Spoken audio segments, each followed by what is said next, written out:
the day of the Rummage sale at the Wistful Vista Women's Club. And the living room at number 79 looks like a cyclone had hit a second-hand clothing store. As we join Fibber McGee and Molly.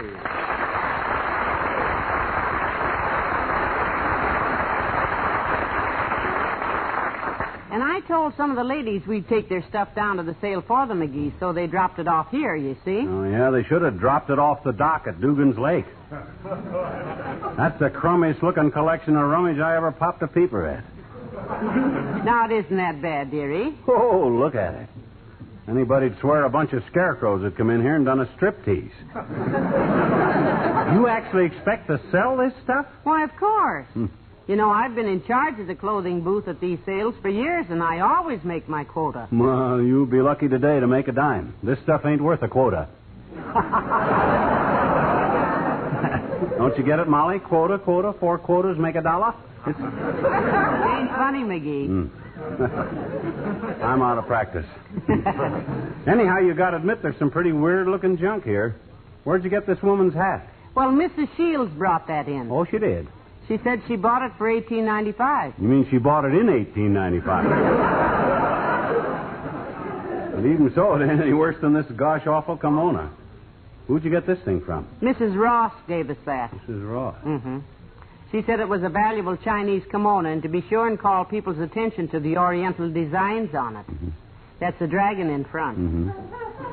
I bet when she had it on, it was a dragon in the rear, too.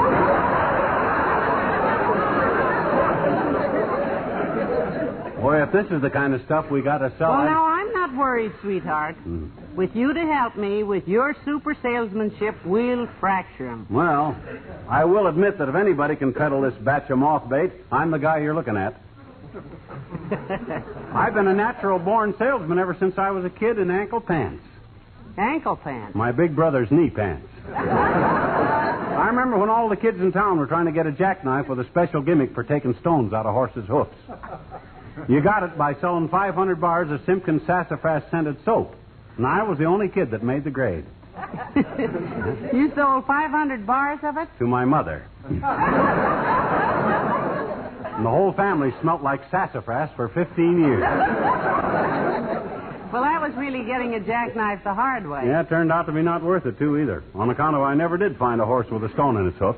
I lifted so many horses' legs, they started to shy away when they seen me coming. What a pity. I also lifted a mule's leg, too, but it didn't have a stone in its hoof, too, either. At least that's what they told me when they dragged me out of the mud hole that kicked me in there.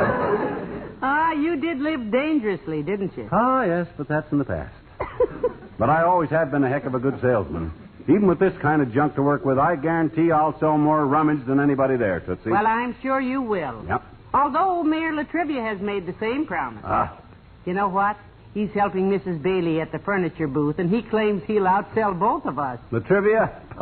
He couldn't sell saw blades in Sing Sing, that guy. Well, you gather up the stuff, kiddo, while I get my hat, and let's get down there and get this thing now, started. just a minute, dearie. Come in. Oh, hello, Mr. Old-Timer. Hello there, kids. Where are you going? Someplace? Just taking these things down for the Women's Club Rummage sale, old-timer. Care to contribute some old clothes to the cause? Nope, not me, Johnny. Well, why don't you, Mr. Old-Timer? It would show your civic spirit. Show more than that, daughter. The only old clothes I got is the ones I'm wearing. Okay, you're excused, but you ought to come to the sale anyway. I'm going to be their head salesman there today. Maybe I could give you some pointers, Johnny. Oh? I used to be quite a salesman myself at one time. Worked out of a suitcase on street corners. Oh, a pitchman, eh? What'd you sell? Everything, son. I started off with the miracle of the century. The little nifty necktie cleaner. Guaranteed to remove the spots from any necktie. Did it work good? It worked too good, son. Removed the spots and most of the stripes. Well, I hope you quit selling it. Yep. I switched over to a special tonic, daughter. Composed of 1% Tabasco sauce, 1% turpentine, 98% alcohol, and a dash of gunpowder. It was for people that suffered from rheumatism and lumbago. It cured those things? Nope, but it made you forget you had them. was invented by an Indian chief. Oh. He took the first dose, and the formula passed on to his wife, Princess Wachagumi-Wiki. Wachaguma-Wiki? That means widow of the man who exploded.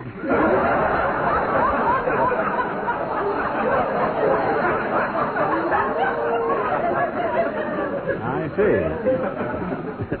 The guy took a powder and blue, did he? Took powder and blue. That's pretty good, Johnny, but that ain't the way I heard it. The way I heard it, one feller says, t'other feller say, he says. I read where Mr. Truman is planning a little change for the revenue department. Is that so, says t'other feller.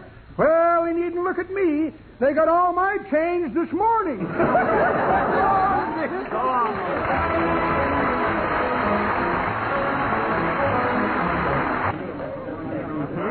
Now, let me see if I spread the rest of the stuff out on the table. Oh, here you are, Molly. I've been wondering about you, kiddo. Where'd you run off to? Well, I went to hang up our coats in the cloakroom, dearie. Oh. Quite a few people starting to come in, aren't there? Yeah, I already made one sale. If I never make another one. You know that straw skimmer that Mort Toops donated? You mean the one with the band that says Chicken Inspector on it? Yep. Well, now, who on earth did you sell that to? A guy with the city poultry department. You mean? Yep, a chicken inspector. I've been busy arranging the stuff here, such as it is. Well, it looks good. I hung up that canvas hammock there and put all the shoes in it. Hey, how'd the canvas hammock ever get mixed up with all these old clothes, anyhow? That isn't a hammock. Huh? That's Mrs. Spradley's corset. Well, it's too late to dump all the shoes out of it now.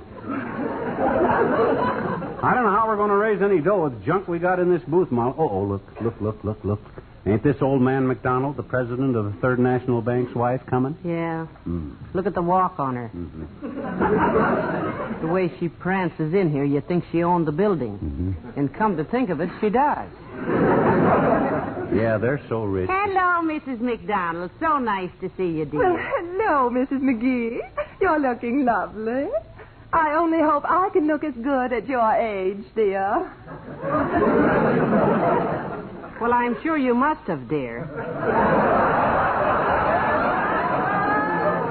But now, what brings you down to our rummage sale? Looking for a spring outfit, are you?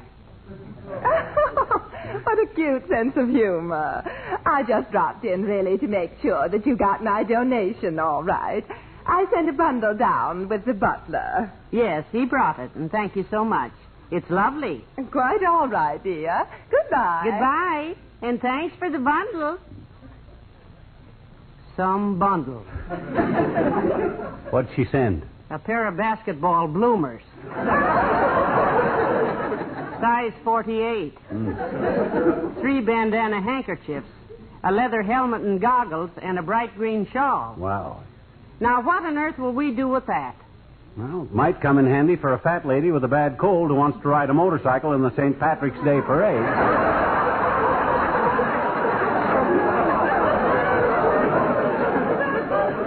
Well, give me the bundle and I'll stir up some action. All right, folks, how much am I bid for this bundle? That bid 2 cents. 2 cents. Oh, hi, Ole. Hello, McGee. Well, how are you, Ollie? Oh, you're fine, Hey, you ain't going to get all this stuff for no 2 cents. What's the idea of making a bid like that, Ole? Well, me and my missus have a fight. And she say for 2 cents I go home to motor. So, I think I better send the 2 cents before I give it to her. My goodness, what were you two quarreling about?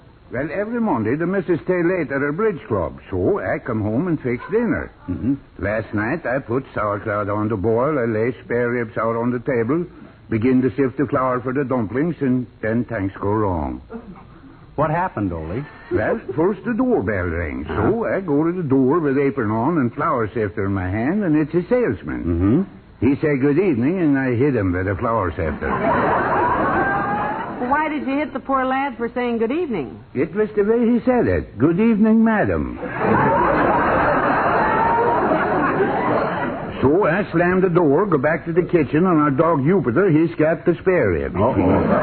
Chews the meat off a half of them and is trying to bury the bones in the garbage disposal. Heavenly days. So I chase Jupiter out into the yard, and when I come back to the kitchen, the sauerkraut is spoiled over on the floor. Wow.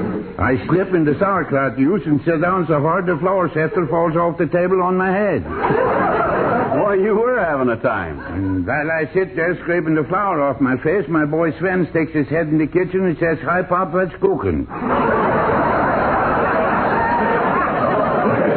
So I throw the cockeyed sauerkraut at Sven.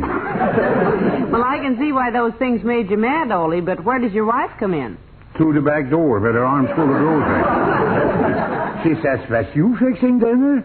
And I say I was, and she says, "Too bad. I meant to tell you my bridge club was canceled and I was going to cook dinner tonight." So then you had words.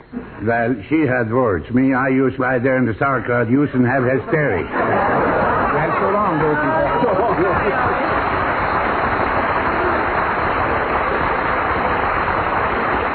Poor Ole. He really has his troubles, doesn't Yeah, well, I got mine, too. Latrivia's probably doing a land office business at his booth, but me with this junks we got to sell, I haven't got a chance. he? Say, McGee, try selling this red silk petticoat Mrs. Robinson gave us. Oh. That might attract attention. Yeah. It did the night her house caught fire and she ran down the street in it. Yeah, give me it. By George, I Hello, got... Molly. Hi, pal. Hello, Mr. Wilcox. Hi, Junior. Could I interest you in a silk petticoat? No, pal. You in a silk petticoat wouldn't interest me at all.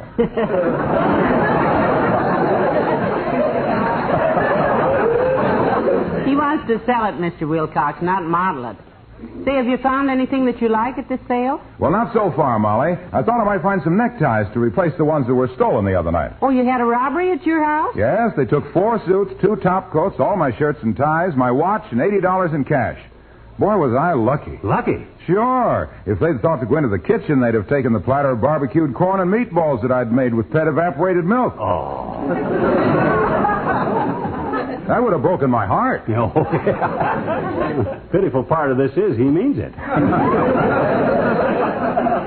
Did you report the robbery to the police, Mr. Wilcox? Right away, Molly. 2 very nice officers came over, and we had a long talk. They asked me a lot of questions, and I wrote everything down for them. You wrote down the stuff that was stolen? No, I wrote down the recipe for barbecued corn and meatballs. You see, we each had a plateful while we were talking, and when they tasted that wonderful pet milk flavor, got a load of the added goodness that pet brings to all foods, they loved it. That must have been a jolly little party. 2 pavement pounders and a pet peddler. Well, anyhow, Mr. Wilcox, I hope you find some neckties you like at our rummage sale. Well, as a matter of fact, Molly, I've given it up. I'm going home and have a rummage sale of my own. A rummage sale of your own? Yes, I'm going to rummage through the icebox, get out the barbecued corn and meatballs, warm them up, and sail right into them. So long now. So long, Hilo.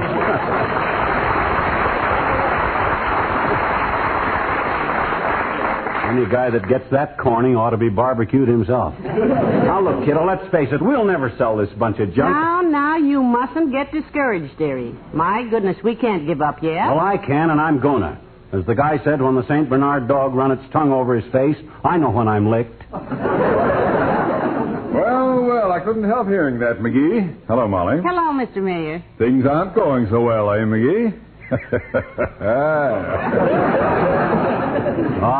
Go fry a pig. How have you been doing at the furniture booth, Mr. Mayor? Splendidly, Molly. I've taken in more than $200.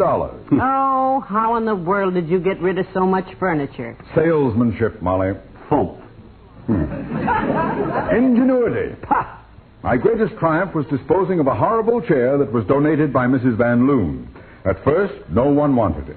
So I ripped the upholstery, broke off one of the legs, and sold it for $50 as an antique.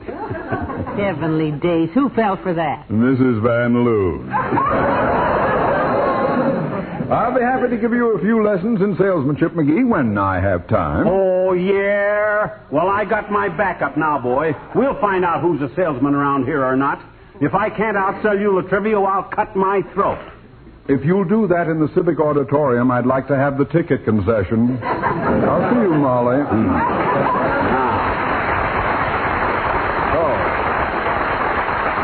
Now I'm I'm really going to start selling this junk. That's the spirit, lover. Yeah, give me that corset full of shoes. All right, ladies and gentlemen, step right up for the biggest shoe sale in history. Well, they're interested, all right. Shoes for all occasions, folks.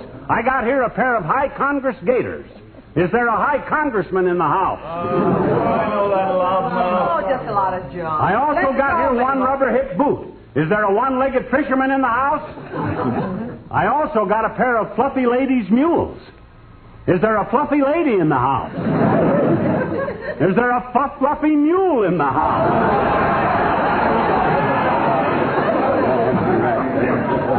Looks like they're leaving, dearie. Don't go away, folks. Don't go away.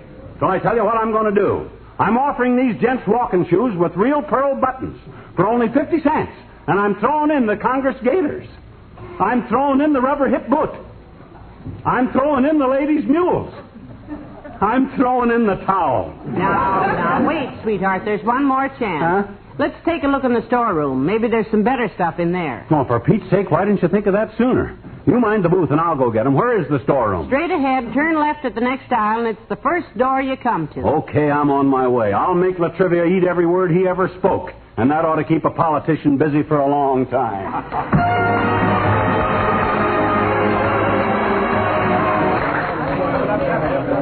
Say, kiddo, these clothes I got out of that storeroom ain't bad at all, you know. No, they're much better. This fur coat looks pretty good. My goodness, that looks almost like mink. You know, this better class stuff is going to give me a chance to show Latrivia that the old master ain't lost his touch.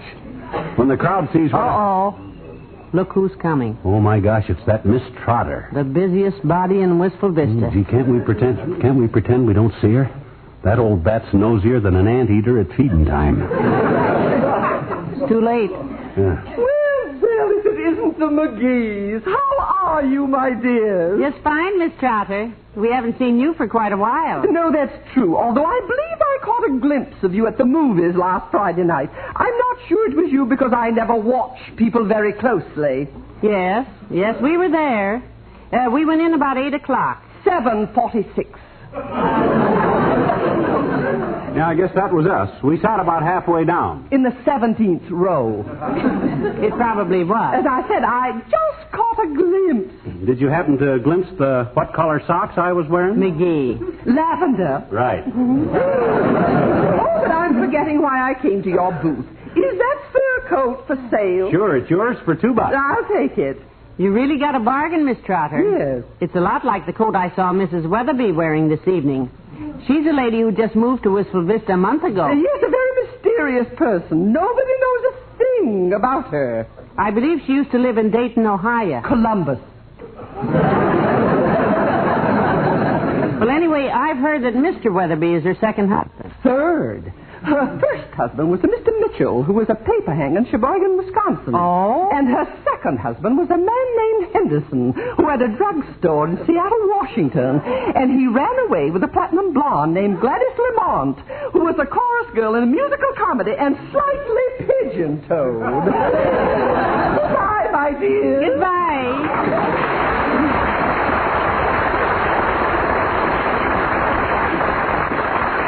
You know, this town don't need a newspaper. Miss Trotter could just go around and throw herself on everybody's front lawn. Well, at least you bought something. Yeah, and that broke the ice, Tootsie. Hand me that tan topcoat. Now's when I start to score. Here you are. This way, ladies and gents, for the real bargains. Yeah. Real bargains here. Who'll give me $1 for this handsome tan topcoat? Hey, I will. It's yours, Bud. Take it away. Now, here's one for the ladies. A hat that's so dad-ratted smart that it even looks like a hat. Do I hear $2? You certainly do. That's for me. All yours, sis. Hey, you're doing fine there. Now, here's another top coat, made of camel's hair, and just like new. The hair must have come off a camel that was only drove once a month by a wealthy Arabian from Pasadena. We're going good now, so let's bid on this one. Somebody start it off. I bid $2. $3, $5. $8. Keep fighting, fellows. I hate peace. Who says this?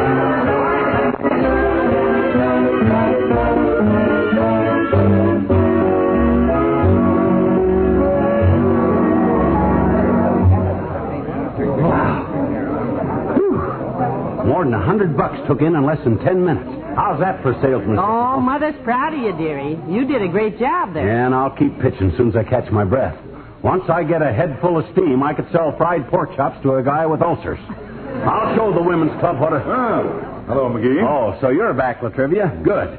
You done some gloating when you was here before, and now it's my turn. Yes, I understand that your sales have increased. That's it. The fact that you're catching up to me. Well, he has some better things to sell now, so That's got nothing to do with it, Molly. I'm just a natural-born salesman, pulling in the pot-eyed public with the persuasive power of my potent personality. That's what I like about you, McGee, your modesty. Thanks, Homer. On account of your taking this like a sport, I'm going to give you a break. I got a swell top coat here that looks about your size, and you can have it for $1. Here it is. Well, that's very kind of you, but I really don't want... Wait a minute. Huh? What feeble sort of joke is this? That's my top coat, the one I wore here tonight. Oh, no, that's part of the Rummage, Homer. We took it out of the store. It's my coat, and I can prove it. Look, my name embroidered on the inside pocket. Let's see that. Homer Latrivia, the people's choice. A vote for Latrivia is a vote for progress. Yes, I guess that must be yours.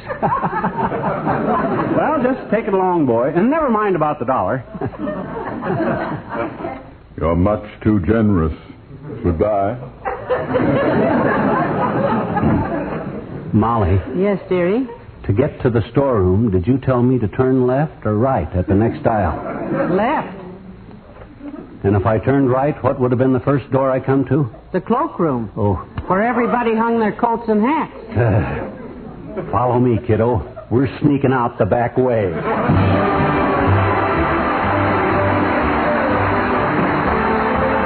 Boy, I'm glad to be home, Molly. We just got in the house in time, too. You know that? To keep from getting killed, you mean? No, to listen to the radio. Eddie Cantor's program is on tonight, Tootsie. Heavenly days, I almost forgot. Yeah. NBC, isn't it? Yep. How is it them announcers say it? Stay tuned for the Eddie Cantor program, which